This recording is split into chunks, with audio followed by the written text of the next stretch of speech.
The heart of Istanbul beat for us, a heartfelt reflection after the Human Rights Rally, June 12, 2025. A city of millions of voices, Istanbul.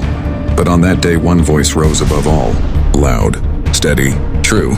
The voice of those who had been silenced. Silenced by fear, by prison, by deportation. But not broken. This was not just a rally. It was a breath of freedom. For us, and for everyone living between fear and conscience. Istanbul. On this land where cultures and beliefs meet, we came forward. Different people. One truth. We didn't come for revenge. We came to speak. For Farhad Durdiev, kidnapped and murdered. For Merdan Muhammadov and disappeared without a trace. For Jamal Bazarova, raped in a detention center. By officers. By the system. With impunity. For Diana Dadasheva, persecuted just for speaking. And for the 27 others, facing possible deportation into the hands of a regime that tortures. We are not politicians. We are not headline makers. We are survivors. Children of the broken. Families of the missing. That day on the square, there were no slogans, only pain. And alongside pain, hope. Lala Abdurrahmanova spoke. On behalf of Diana Serebrenik, head of the Human Rights Organization, protection of the rights and freedoms of the citizens of Turkmenistan. On behalf of Yulia Serebrenik. On behalf of those who are no longer with us. On behalf of conscience. Her voice carried this truth. This is no longer a risk. It is a state-sponsored hunt. Deportation equals death. This is torture, violence, and silence.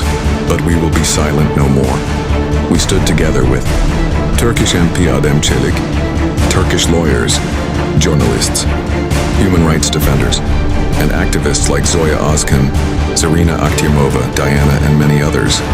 We stood shoulder to shoulder. We held posters, but even more, and we held on to hope. That our people are not fugitives.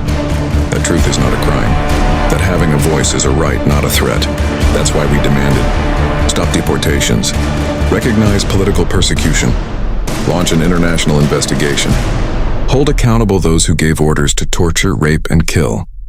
We said, the people have a right to live, a right to speak, a right to be heard, and we will not give up that right. Some may say, you were too few, but truth is not measured in numbers. It is measured in conscience. We were heard, we were filmed, we were quoted. And most importantly, this was just the beginning. The next rally is already on the way. And every person who stayed silent will now have a chance to speak. Because silence is no longer an option. Fear is no longer our shield. Turkmenistan is not a prison, and the people are not victims. The people are power, and the people will speak. Share, spread, stand with us. The time has come to protect, to live,